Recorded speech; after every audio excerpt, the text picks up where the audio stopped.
देखते हैं हमारा इस प्रश्न को ध्यान से देखिएगा साथियों। दिया एक समकोण त्रिभुज का आधार, समकोण त्रिभुज कैसा है साथियों? तो समकोण, एक समकोण त्रिभुज का आधार, सीधा नहीं ना पढ़ाया हमसे। एक समकोण त्रिभुज का आधार, एक समकोण त्रिभुज का आधार, समकोण त्रिभुज का आधार कितना है साथियों? 9 सेंटीमीटर है, 9 सेंटीमीटर है। और इसका आधार कोण, आधार कोण कितना है? 45 सेंटीमीटर। तो ये भी 45 होगा, ऑटोमेटिक पता है ये आपको। ये कितना होगा? 90 डिग्री है। तो समकोण से इसके कर्ण पर खींची गई लंबत, ये कर्ण पर खींचा गया क्या है? एक लंबत है। इसकी दूरी बोल रहा है कि क्या होगा। तो यदि ए बी सी एक समकोण त्रिभुज है, ये 90 डिग्री है, सामने वाला भुजा 90 डिग्री, तो इसके सामने वाला भुजा भी 90 डिग्री, यानी क्या होगा? इसका 9 हो गया। और इस पर समकोण है, इस पर क्या है? समकोण है, इस पर समकोण है। अब हम आपसे पूछें, देखिए अब इसका मान पूछ रहा है, इसका मान पूछ रहा है, किसका मान पूछ रहा है?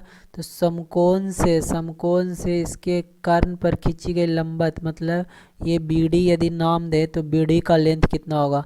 तो साथियों इस त्रिभुज में यदि हम इधर से एरिया निकालें, इधर से base into height, area of triangle half base कितना हो गया? यदि इसका बेस BC माने और हाइट AB, इस दोनों इससे एरिया निकालें या इससे निकालें एरिया, इसका बेस क्या होगा? AC हो जाएगा और हाइट कितना हो जाएगा? BD हो जाएगा। तो आप साथियों देखिए हाइट ये तो काट देंगे, और दोनों, क्योंकि दोनों एरिया आपस में बराबर है, क्योंकि त्रिभुज तो एक ही है, तो दोनों त्रिभुज का एरिया क्या होगा? आपस में बराबर होगा। BC का वैल्यू पता है, AB का वैल्यू पता है, लेकिन AC का वैल्यू हमको निकालना है। तो पता है साथियों आपके राइट ट्रायंगल में, यानी कर्ण, ये क्या होता है साथियों? राइट ट्रायंगल में ये कर्ण होता है, ये कर्ण होता है, ये क्या होता है? लंब होता है, ये लंब इसको बोलते हैं, परपेंडिकुलर इंग्लिश में बोलते हैं इसको, कर्ण को हाइपोटेनस बोलते हैं। ये क्या है? बेस हुआ, यानी आधार हुआ, जिसको क्या बोलते हैं? आधार हुआ। तो राइट ट्रायंगल में प्रॉपर्टी है कि कर्ण के होल स्क्वायर बराबर क्या होता है साथियों? लंब के होल स्क्वायर अब प्लस आधार का होल स्क्वायर, यानी आधार का होल स्क्वायर। यही कंसेप्ट याद आपको रखना है। तो यहाँ साथियों कर्ण के होल स्क्वायर हमको ज्ञात करना है। तो लंब दिया है तो लंब के होल स्क्वायर 9 के होल स्क्वायर, आधार दिया है 9 यानी 9 के होल स्क्वायर, यानी यहाँ से कितना है? 9 नमा 81 प्लस 81, तो जोड़ेंगे तो कितना आएगा साथियों? यहाँ 81 है, तो 1 1 2 8 8 16 यानी 162। कर्ण का होल स्क्वायर बराबर 162 आया। तो कर्ण बराबर कितना आएगा साथियों? कर्ण बराबर यानी रूट अंडर 162। तो रूट अंडर 62 को क्या लिख सकते हैं साथियों? 81 गुना 2, यानी 81 2 6 2 8 2 16। 81 किसका स्क्वायर रूट है साथियों? 9 का। तो 9 रूट 2 हमारे क्या आ गया? इसका कर्ण आ गया। तो यहाँ से AC क्या आया साथियों? कर्ण है। तो AC की जगह पर कितना रखें? 9 रूट 2 गुना BD हमको पता करना है, इतना हो गया। तो यहाँ से 9 से 9 कट गया साथियों, यानी BD बराबर कितना आ गया? 9/√2, 9/√2 हमारा BD आएगा, जो क्या परपेंडिकुलर लेंथ हुआ। तो ये इस प्रश्न का आंसर, इसका आंसर क्या होगा? सही आंसर ऑप्शन नंबर ए। हम क्या किए इस प्रश्न में? हम केवल एरिया को बराबर किए, यानी क्षेत्रफल को बराबर किए। एक बार इसको आधार माने और इसको कर्ण मानकर इसका क्षेत्रफल निकाले, और एक बार इसको आधार मानकर और इसको लंब मानकर यानी परपेंडिकुलर हाइट मानकर क्षेत्रफल निकाले, दोनों को एरिया को समान किए। लेकिन बात यहाँ यह हो गया कि दोनों को तो एरिया समान कर दिए, लेकिन हमको AC का वैल्यू पता नहीं था। लेकिन एक राइट ट्रायंगल का एक और प्रॉपर्टी होता है, गुण होता है, कि जो कर्ण होता है जो क्या होता है? लंब का होल स्क्वायर, और कर्ण का होल स्क्वायर क्या होता है? लंब के होल स्क्वायर प्लस आधार का होल स्क्वायर। यानी यहाँ पर देखिए कर्ण के होल स्क्वायर बराबर लंब के होल स्क्वायर प्लस आधार के होल स्क्वायर। उससे क्या करें, कर्ण का होल स्क्वायर निकाल लिए, क्योंकि लंब पता था आधार पता था। क्यों लंब आधार पता था, क्योंकि एक त्रिभुज इसका आधार 9 सेंटीमीटर दिया हुआ था और इसका एक कोण दिया 45 सेंटीमीटर, यानी दूसरा कोण ऑटोमेटिक 45 होगा। क्यों होगा, क्योंकि एक त्रिभुज का सभी कोणों का योग 180 डिग्री होता है। यदि आधार वाले कोण का मान 45 डिग्री दिया हुआ है तो अगले वाले कोण का मान क्या होगा साथियों, 45 डिग्री होगा। तो इस तरह इस प्रश्न को आपको समझा दिए। तो चलिए आगे बढ़ते हैं साथियों अगला प्रश्न की तरफ। अगला प्रश्न, यदि कोई ग्राहक किसी वस्तु को 700 रुपये का भुगतान करता है तो दुकानदार को एक कोई ग्राहक है जो किसी वस्तु के लिए 700 रुपये का भुगतान करता है, जो दुकानदार को 40% का लाभ देता है। तो दुकानदार के लिए वस्तु का क्रय मूल्य देखिए, जब कोई दुकानदार कस्टमर गया खरीदने के लिए बाजार में सामान दुकान में गया, तो जब 700 रुपया कोई सामान के बदले दिया ना, तो दुकानदार को कितना हुआ साथियों, 40% का लाभ हुआ। कहने का मतलब उसका क्रय मूल्य से 40% से ज़्यादा हुआ, यानी क्रय मूल्य कितना होता है, 100% होता है। यानी लाभ कितना हो गया साथियों, यानी 140% का वैल्यू ये दिया हुआ है, लाभ हो गया यानी 140% का वैल्यू। यदि क्रय मूल्य दिया रहता, यदि 100% रहता तो यहाँ पर ना कोई लाभ होता और ना और हानि होता, लेकिन यहाँ क्या लाभ हो रहा है, यानी बढ़ रहा है। यानी 140% का वैल्यू 700 दिया हुआ है, तो 1% का वैल्यू कितना होगा साथियों, 700/140। तो 100% का वैल्यू हमको निकालना होगा, तो 100% का वैल्यू निकालते हैं यहाँ से। तो 14×5 = 70, यानी हमारा क्या हो गया, क्रय मूल्य उस वस्तु का क्या रहा होगा, 500 रहा होगा। तब उसने वह जो 700 रुपया पेड किया, तो उसके लिए कस्टमर को कितना फ़ायदा हुआ, तो दुकानदार को फ़ायदा हुआ 200 रुपये का, लेकिन दुकानदार के लिए क्रय मूल्य कितना था, 500 रुपया। तो ऑप्शन नंबर हमारा 3 इसका आंसर सही है। चलिए अगले प्रश्न की तरफ बढ़ते हैं। अगला प्रश्न है कि एक दुकानदार यहाँ सीपी और एसपी का प्रश्न देख रहे हैं साथियों। एक दुकानदार है, क्या है साथियों, एक दुकानदार है 10% की छूट देता है। छूट किस पर मिलता है, हमेशा आपको याद रहना चाहिए कि अंकित मूल्य पर छूट मिलता है। अंकित मूल्य को इंग्लिश में क्या बोलते हैं, एमपी बोलते हैं। अंकित मूल्य को क्या बोलते हैं साथियों, एमपी बोलते हैं। तो एक दुकानदार 10% की छूट देता है, फिर भी 20% का लाभ कमाता है। यदि किसी वस्तु का अंकित मूल्य इतना है तो 460 रुपये है, तो उसका क्रय मूल्य कितना होगा, 60 नहीं हो। जब अंकित मूल्य पर छूट देगा तो क्या होगा, वो विक्रय मूल्य निकलता है। तो 10% की छूट दे रहा है, यानी अंकित मूल्य 460 है और 10% की छूट दे रहा है, यानी कहने का मतलब है कि अंकित मूल्य 460 है, 10% का छूट दे रहा है। तो यहाँ पर देखिए साथियों, यहाँ अंकित मूल्य 100% है तो इतना है, तो 1% बराबर इतना, तो 90% निकालते हैं कि उसमें छूट दे रहा है। क्यों निकालें, क्योंकि 10% का छूट दे रहा है, तो 10% का छूट पर निकालते हैं। तो यहाँ से कितना होगा, 9×6 = 54, 54 के 4 हाथ में 5, 9×6 = 54 के 4 हाथ में 5, 9×4 = 36 और 5 = 41, यानी उस वस्तु का दाम कितना होगा 414 रुपया पर एसपी हुआ होगा, मतलब विक्रय किया हो गया। उसके लिए विक्रय मूल्य आ गया, यानी विक्रय मूल्य आ गया कितना, 414 रुपया, क्योंकि उस पर क्या किया, 10% की छूट दिया। तो जैसे अंकित मूल्य 460 है, इस पर हमें 10% का छूट देते हैं, तो कितना हो गया साथियों, 10% का छूट दिए हैं, तो 10% का किस छूट दिए कितना, 46 रुपया हो गया। तो 46 यदि इसमें जोड़ते हैं तो 6×4 = 10, मतलब कि 46 रुपये इसमें ऐड करते हैं तो 460 के बराबर है ना। तो यानी ये क्या वैल्यू है, 90% निकालें इसको, तो 90% में बेचा होगा तब ना इसको छूट हुआ 10% का, मतलब छूट दिया, यानी 90% का वैल्यू निकालें तो 414 आप बोल रहा है।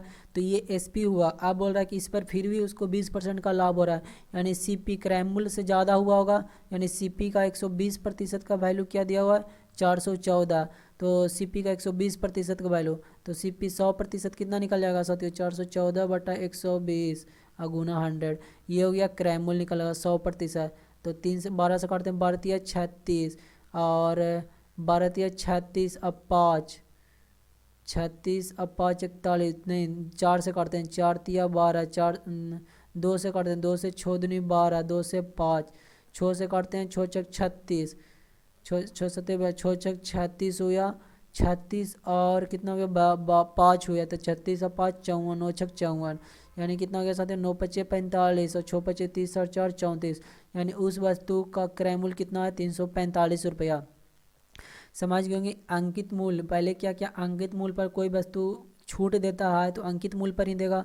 तो 460 रुपया वस्तु का दाम था और 10% का छूट दिया, यानी 10% कितने के बराबर हुआ, 40 रुपये का, यानी इतना का छूट दिया तो बेचा हुआ कितना में, टोटल दाम था कितना 460 रुपये में 40 रुपये का छूट दिया, यानी उसके लिए विक्रय मूल्य कितना हुआ होगा 414 रुपया, उसको घटाएं और नहीं तो डायरेक्ट 90% का वैल्यू निकाल लीजिएगा। 100 पर यदि बनाना चाहते हैं कि 100% यदि हमारा अंकित मूल्य 460 रुपया है तो इस पर 10% यानी 1% बराबर कितना हो गया 460/100, तो हमारा 90%, क्योंकि 10% क्या किस पर भी है, छूट पर बेचा, तो यहाँ से भी निकाल सकते हैं। तो यहाँ विक्रय मूल्य निकला। अब विक्रय मूल्य निकला तब बोल रहा है कि कितना 20% का लाभ कमाता है, तो 20% का लाभ क्या कमाते हैं, कहने का मतलब क्रय मूल्य से 20% अधिक या अधिक पर बेचा होगा, तो यानी क्रय मूल्य से 120% अधिक जो हमारा विक्रय मूल्य बताता है, तो यहाँ से क्रय मूल्य का वैल्यू निकाल लेंगे। चलिए आगे बढ़ते हैं साथियों। अगला, एक गांव की जनसंख्या। एक गांव की जनसंख्या कितनी है, एक गांव में जिसकी जनसंख्या, गांव की जनसंख्या कितनी है 2000 है। पहले वर्ष 20% बढ़ा और दूसरे वर्ष 10% घट जाती है, तो दूसरे वर्ष के अंत में गांव की जनसंख्या कितनी हो जाएगी। देखिए साथियों, पहले वर्ष कितना बढ़ा, 20% बढ़ा, यानी पहला वर्ष यदि गांव की जनसंख्या 2000 है तो पहला यदि बढ़ा होगा यानी ये 100% का वैल्यू इतना हुआ होगा, तो यदि 20% बढ़ा यानी कितना हो गया साथियों 120% हो गया, 20% बढ़ा यानी 120, इसका निकाल देते हैं तो 2 शून्य से 2 शून्य कट गया, यानी 12 दूनी 24 इतना हुआ होगा। पहला साल इतना, जैसे पहला मतलब कि 2000, यदि 2000 ये 6 की थी जनसंख्या तो 2007 में इतना हो गया मान लिया जाए। तो 2008 में कितना हो गया, 2008 में बोल रहा है कि दूसरे बार 10% घट जाता है, यानी 2400 है ना, 2400 से 10% घट जाता है, तो यानी 10% इसका वैल्यू कितना हो गया 2400 का 240 रुपया, तो यानी 240, तो यानी 240 इसमें से घटेगा, 2400 में से 240 घटेगा तो कितना बचेगा, 10 में से 4 गया 6, 3 में से 2 गया, यानी 2160 उसका जनसंख्या 2160 लोग। यदि आप चाहते हैं देखिए 2007 तक तो जनसंख्या ऐसे भी सोच सकते हैं, 2007 तक तो जनसंख्या 2400 था, यानी 100% का वैल्यू कितना था चाहिए 2400। अब 10% घटा यानी 90% ही रहा जनसंख्या, तो यहाँ से काटिए 24 नवा 9 36 9 18 3 21, यानी इससे भी उतना ही आएगा, यानी 2 साल बाद कितना होगा जनसंख्या उसका 2160 होगा। तो इस तरह इसको समझ गए होंगे। चलिए आगे बढ़ते हैं साथियों। अगला, प्रथम 8 अभाज्य संख्याओं का औसत और प्रथम 10 समप्रकृति संख्याओं का औसत का अनुपात कितना है। तो अभाज्य संख्या को क्या बोलते हैं, प्राइम नंबर। अभाज्य संख्या वैसी संख्या जिसका केवल 2 ही फैक्टर हो, 1 एंड इटसेल्फ। अभाज्य संख्या 1 एंड इटसेल्फ जैसे बोलते हैं, जैसे अभाज्य संख्या 2 प्राइम नंबर ही नहीं बोलते, 2 3 5 7 9 11 13 15, 5 3 7 9 नहीं होगा साथियों, 11 13 15 17 2 4 6 1 7 17 19, इसका योग करते हैं। प्रथम 8 अभाज्य संख्याओं का औसत, तो यहाँ से योग करते हैं 3 2 5 5 5 10 10 7 17 17 11 7 1 8 1 28 28 13 8 3 28 और 13 8 3 11 28 13 कितना हो जाएगा साथियों 8 3 11 28 को मैं 13 8 3 11 2 1 3 1 4 41 41 और 15, फिर 15 जोड़ते हैं, फिर 17 जोड़ते हैं, 19 जोड़ते हैं, तो 9 7 16 16 5 21 21 1 22 22 के 2 बाकी 2 4 5 6 7 7 2 9, यानी 92 हुआ। तो 92, तो 92 को क्या करना, औसत निकालना है। तो औसत कितना होगा साथियों, औसत बराबर टोटल संख्या बटा नंबर ऑफ अभाज्य। तो 24 8 से 8 दूनी 16, 8 एकम 8 और 4 8 एकम 8, 8 से यहाँ नहीं लग रहा है तो यहाँ 92 ही रहने देते हैं। औसत इतना हो गया, यानी 4 2 से लगाते हैं तो 4 2 से 46 दूनी 92, यानी 46/4 आया। 2 से काटते हैं 2 से 2 दूनी 4 2 से 3 दूनी 46, यानी 23/2 इसका औसत आया प्रथम 8 अभाज्य संख्याओं का। यानी 1 2 3 4 5 6 7 8 9 ना ले लिए हैं, 2 4 6 7 8, गलत तो यहीं पर हम कर दिए साथियों। अब फिर से इसको बनाते हैं, देखिए क्या बोल रहा है कि प्रथम 8 अभाज्य संख्या। तो अभाज्य संख्या देखते हैं, अभाज्य संख्या किसको बोलते हैं, अभाज्य संख्या।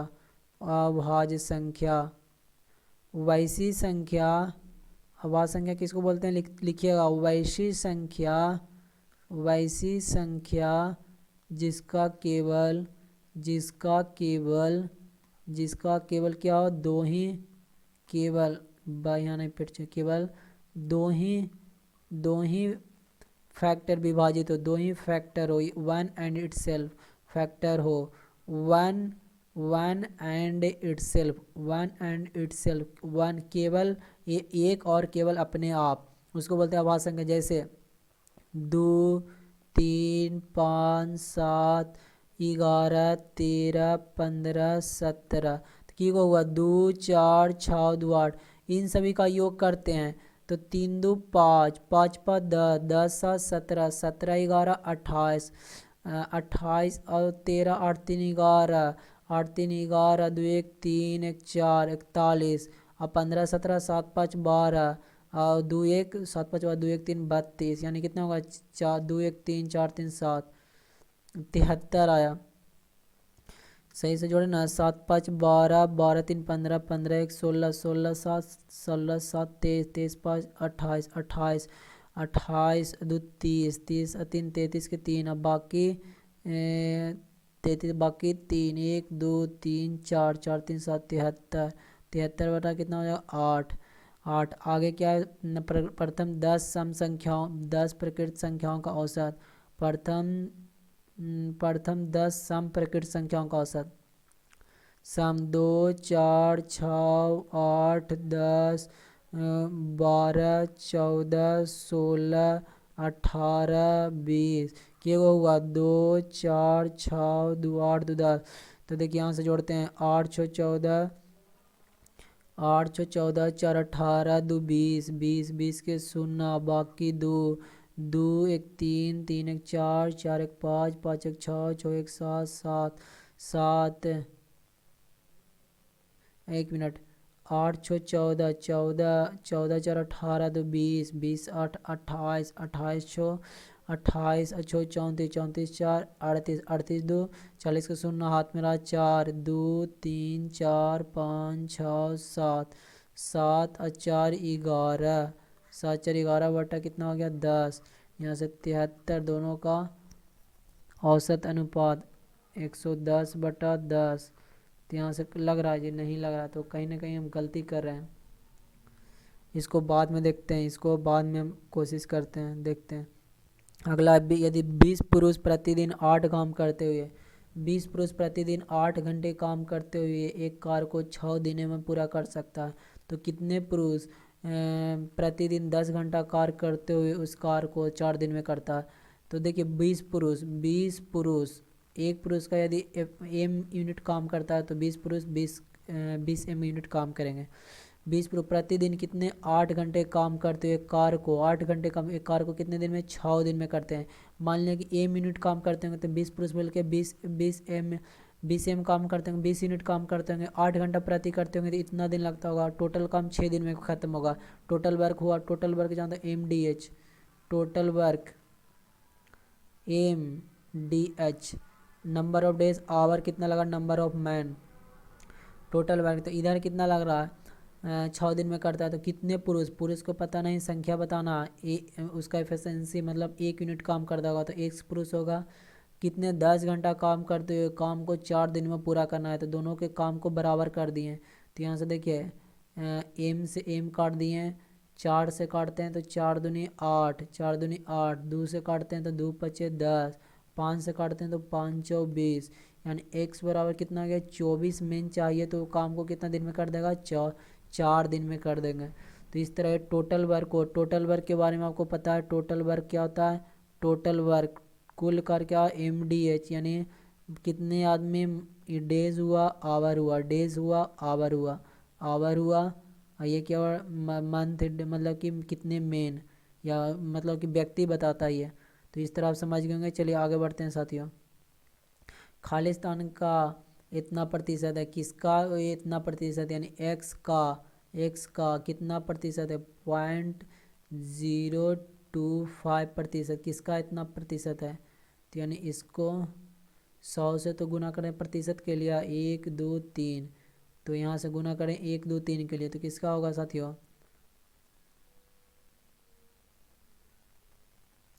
5 खालिस्तान का, 5 5 खालिस्तान का, 5 बोल रहा है, खालिस्तान का इतना है। तो देखिए यदि ऑप्शन में लें 5 200 का, 200 का, 5 200 का 0.025% है। देखिए तो यहाँ से यदि हटाते हैं तो 1 2 3 0, यदि 2 शून्य से 2 शून्य हटाते हैं तो 25 दूनी 50, नहीं ये तो 200 नहीं होगा, 2000 लेते हैं। तो 5 यदि 2000 का कितना, 2000 का कितना, 5 किसका कितना प्रतिशत है, तो इतना का लिखते हैं 0.025%। तो यदि इसको काक वाला क्रिया करते हैं तो यहाँ क्या लिखेंगे, प्रतिशत हटाएंगे तो ये शून्य या 100 रखें, 1 2 3 3 डिजिट के लिए, तो यहाँ से 3 डिजिट को हटाते हैं, ये 3 डिजिट हट गया। अब 25 25 दूनी 50, 25 दूनी 50, यहाँ से कितना है 2 शून्य है, तो ये भी नहीं होगा, तो ये भी नहीं होगा। अगला लगते हैं कितना, 20,000, 20,000 यानी 5, 20,000 का, 20,000 का 0.025% है 5।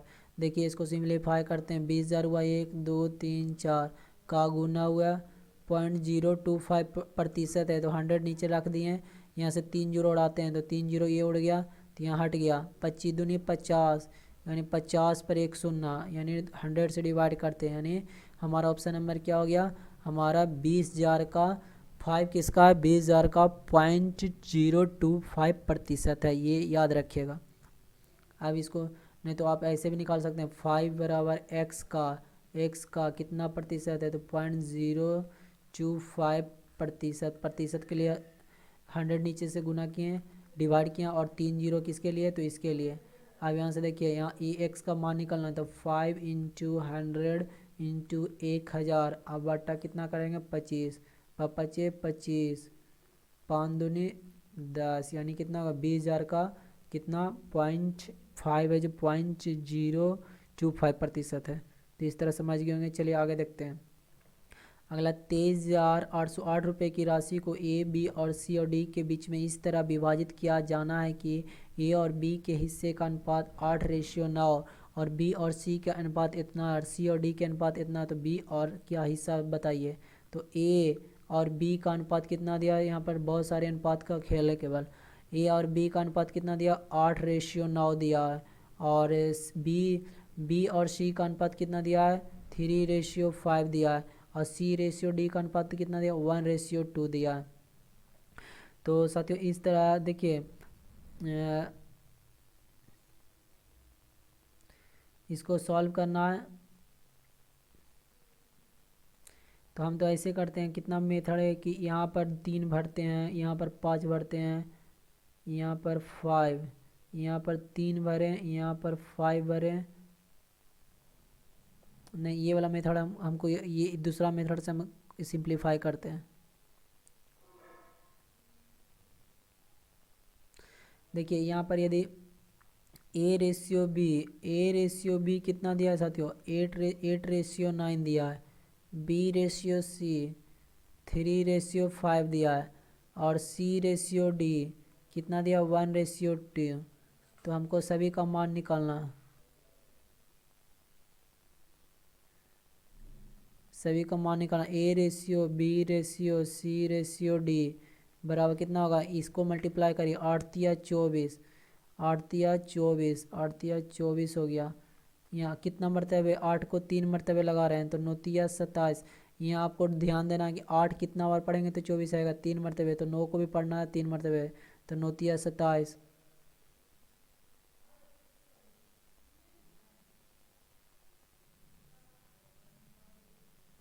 कितना बार पढ़ेंगे, 9×27 हो गया। अगला में देखिए बी निकला, ये क्या निकला, बी निकला।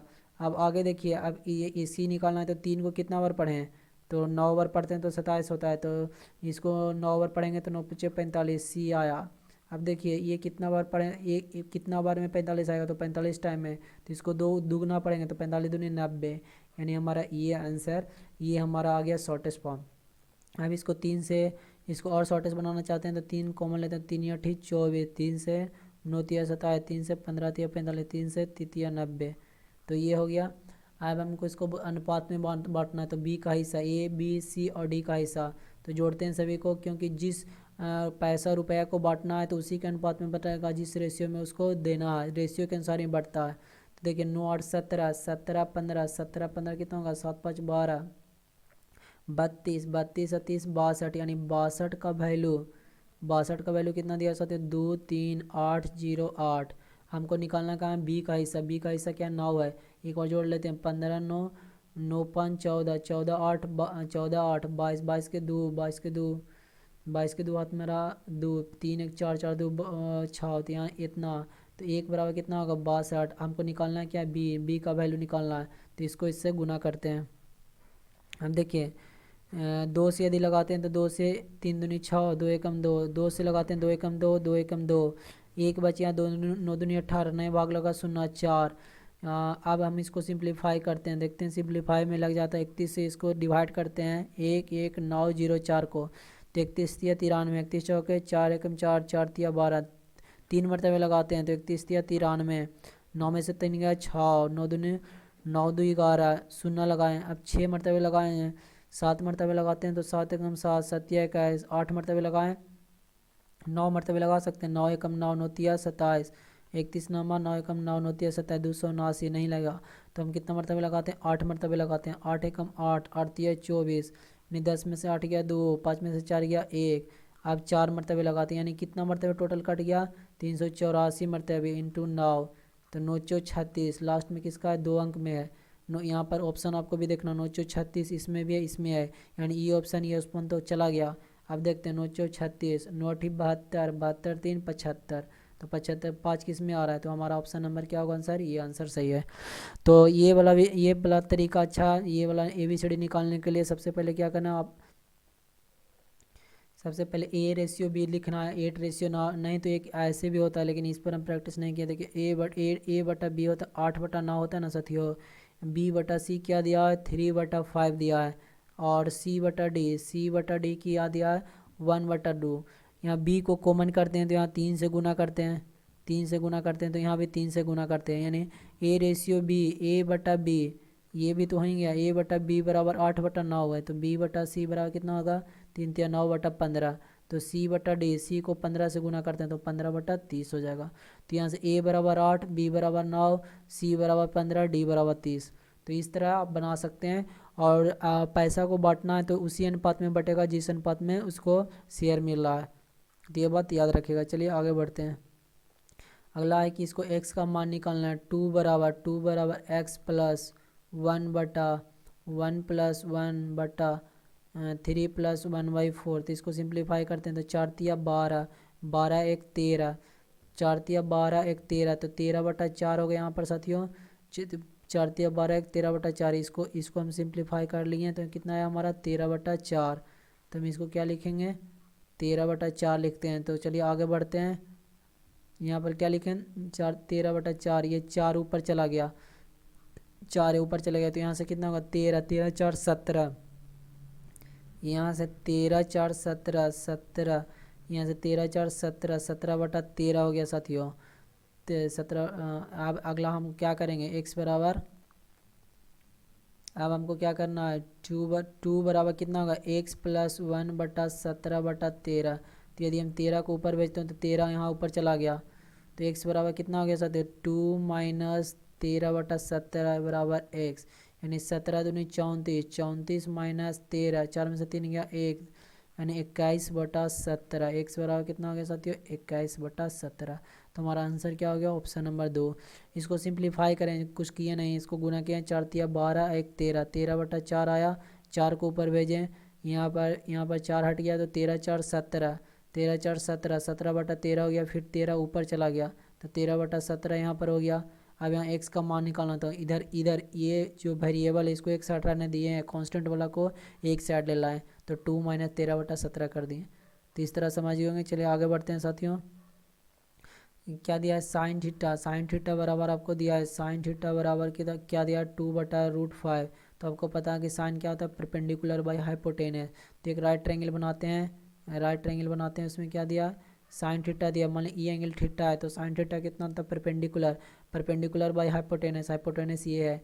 तो ABC ट्रायंगल में यदि आपको पता होना चाहिए कि कर्ण एक रिलेशन होता है, कर्ण का होल स्क्वायर बराबर आधार के होल स्क्वायर प्लस लंब का होल स्क्वायर। तो यहाँ से कर्ण के होल स्क्वायर करें तो यानी √5 का होल स्क्वायर बराबर 2 के होल स्क्वायर प्लस BC का होल स्क्वायर, यानी यहाँ से 5 बराबर 2 दूनी 4 प्लस BC का होल स्क्वायर, यानी BC बराबर कितना आ गया साथियों 1, BC बराबर 1।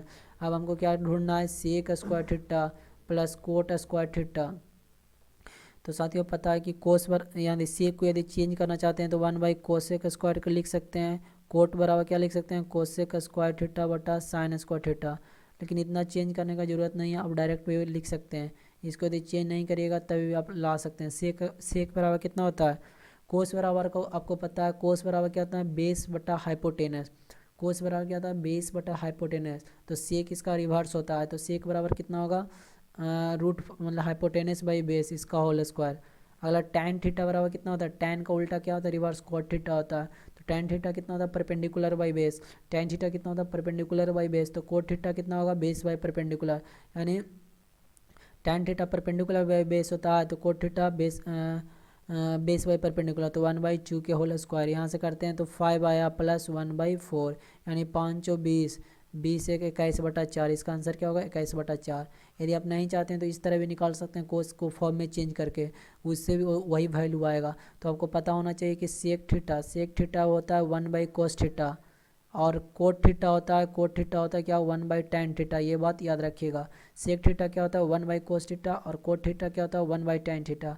ये याद रखना है आपको, ट्रिगोमेट्री का ये नियम है, ये इसके साथ मतलब रिवर्स बनाता है। सेक थीटा 1/cos थीटा कहलाता है, कोट थीटा 1/tan थीटा। आगे बढ़ते हैं साथियों, अगला प्रश्न की तरफ बढ़ते हैं। दो ट्रेन 100 किलोमीटर की दूरी पर है, दो ट्रेन क्या है 100 किलोमीटर की दूरी पर है। मान लें कि 100 किलोमीटर की दूरी पर है दो ट्रेन, और एक ही दिशा में यात्रा कर रही है। दोनों क्या कर रही है, एक ही दिशा में। मान लें कि पहला ट्रेन है और ये भी पहला ट्रेन ये है, दूसरा ट्रेन ये है, ये पहला ये दूसरा है। दोनों क्या कर रहा है, एक ही दिशा में यात्रा कर रही है। यदि तेज ट्रेन की गति 50 किलोमीटर, धीमी ट्रेन की गति 1 किलोमीटर, और तेज ट्रेन धीमी ट्रेन से आगे निकलने में इतना घंटे का समय लेती है, तो धीमी ट्रेन की गति क्या होगी। तो देखिए साथियों यहाँ पर दिया दो ट्रेन कितने किलोमीटर की दूरी में, 100 किलोमीटर की दूरी है, और दोनों एक ही दिशा में यात्रा करें। यदि तेज ट्रेन यदि 50 किलोमीटर है, 50 किलोमीटर पर आवर के स्पीड से, और धीमी ट्रेन की गति कितना है 1 किलोमीटर पर आवर की गति है, और तेज ट्रेन धीमी ट्रेन से आगे निकलने में कितना समय ले रहा है, देखिए यहाँ सिंपल बना दिया, क्या रिलेशन दे दिया किसके घंटे अथी में, स्पीड के ही में दिया, एक ही वेरिएबल में दे रहा है, यानी टाइम लग रहा है 1/6 घंटा आवर में। तो जानते हैं साथियों कि जब सेम दिशा में जब ट्रेन गमन करता है तो क्या करते हैं, सापेक्ष गति निकालते हैं। सापेक्ष गति क्या करते हैं, दोनों को माइनस कर देते हैं। सापेक्ष गति क्या करते हैं, दोनों जब सेम दिशा में हो, तो यानी 50 किलोमीटर जा रहा है तेज ट्रेन से, और जो कम स्पीड वाला यानी उसको घटा देते हैं, यानी इतना किलोमीटर पर आवर है। आप देखिए साथियों दोनों का बीच का दूरी कितना है 100 किलोमीटर है, और यानी डिस्टेंस कितना है 100 किलोमीटर, डिस्टेंस इतना, टाइम कितना लग रहा है 1/6 आवर, यानी टाइम बराबर कितना होगा। यदि नहीं तो डिस्टेंस बराबर लिख सकते हैं, डिस्टेंस बराबर कितना होता है स्पीड इंटू टाइम। तो डिस्टेंस कितना है साथियों 100 किलोमीटर, दोनों के बीच की दूरी है। स्पीड कितना है अभी निकालने की, सापेक्ष गति इंटू टाइम कितना है 1/6। यहाँ से लिखते हैं साथियों 600 बराबर 50x माइनस एक्स स्क्वायर, यानी एक क्वाड्रेटिक बना x square minus 50x plus 600 बराबर 0। यहाँ से देखिए साथियों x square minus 30x minus bx का क्वाड्रेटिक बन रहा है बराबर 600, x बराबर x माइनस 3 और माइनस 20 बराबर x माइनस 30। तो x बराबर कितना है साथियों, x बराबर 30 किलोमीटर और x बराबर 20। तो यहाँ पर x बराबर 30 किलोमीटर पर आवर आ गया और x बराबर 20 किलोमीटर पर आवर। तो यहाँ हमारा दोनों ऑप्शन सही है। तो हम कितना के स्पीड से उसको स्पीड चलेगा, यदि यही क्वेश्चन यदि यहाँ अलग टाइम दे जाता तो कॉम्प्लिकेटेड हो जाता, लेकिन यहाँ पर क्या था 1 किलोमीटर के हिसाब से चल रहा है, 1 किलोमीटर के हिसाब से चल